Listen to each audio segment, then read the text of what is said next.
Всем привет! Меня зовут Наталья. Добро пожаловать на мой канал. Среди череды шумных презентаций на неделе моды в Нью-Йорке мне бы хотелось, друзья, выделить коллекцию бренда Ulla Johnson весна-лето 2026. Что здесь сказать, дорогие мои? В мире фэшн-искусства есть показы, которые все активно разбирают на тренды. По пунктам, а порой целым списком добавляя популярные сейчас виш-листы. А есть те, которых хочется разобрать по ощущениям. По тону голоса, по умению держать паузу. Новая коллекция Уллы Джонсон, основательницы одноименной марки, именно такая. Она не манифест и не лекция. Скорее честный разговор, в котором дизайнер не убеждает, а сомневается, задавая нам и себе вопросы. Может ли красота быть серьезной? Может ли женственность быть сильной без жесткости, без необходимости что-то доказывать? И это звучит не как модный слоган, а как личное признание Уллы, став ключевой темой линейки стильных образов на весну. Что же вдохновило дизайнера на подобное размышление? В своем творчестве она обратилась к картинам абстракционистки Хелен Франкенталер.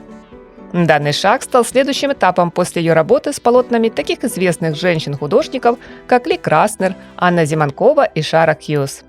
Женщин, чье искусство многие называли декоративным, слишком красивым, а значит, якобы несерьезным, то есть поверхностным, слабым. И это часто звучало как приговор. Однако Джонсон делает нынче рискованный и упрямый жест. Она принимает красоту открыто, без кавычек, превратив ее в модную аксиому, представленного на подиуме гардероба. В качестве локации для шоу дизайнер выбирает Купер Хьюитт, музей исторического и современного искусства, расположенный в нью-йоркском особняке Карнеги и почти по соседству от недавно открывшегося бутика Уллы. Внушительное здание с 4 этажами галерей оказалось идеальным местом для презентации коллекции. Уже сама обстановка будто намекала: здесь красота совсем не про легкомысленность, поэтому не будем считать ее несерьезной. В центре внимания Джонсон 3 художественные работы Франкенталер: «Природа не терпит пустоты», «Лунный прилив», «Западная мечта».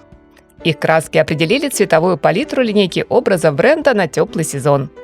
Зеленый, фиолетовый и голубой, океанический синий, персиковый и коралловый, карамельно-коричневый. Они буквально растекаются по платьям с оборками, брюкам, жакетам, юбкам и топам с пайетками.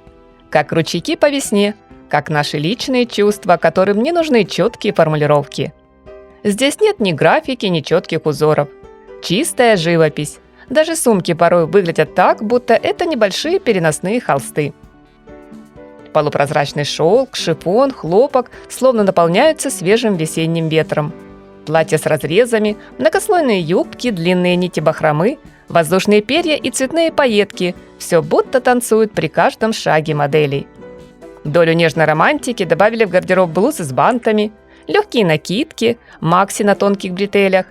Все это создает ощущение невесомости, в которой неожиданно чувствуется та самая сила красоты.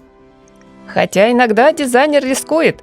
Баски и объемные рукава порой вызывают вопрос: очаровательно? Да. Но всегда ли удобно? Тут уже можно поспорить. В одежде много декоративных деталей, однако они совершенно не давят. Вышивка и бисер работают как финальные штрихи.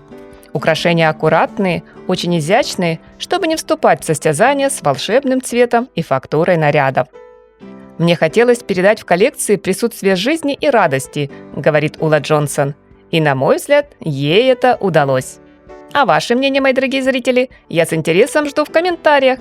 Большое спасибо, друзья, за поддержку канала, за поставленный лайк и подписку. Приятного просмотра, всем красоты и позитивного, солнечного настроения!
Пока!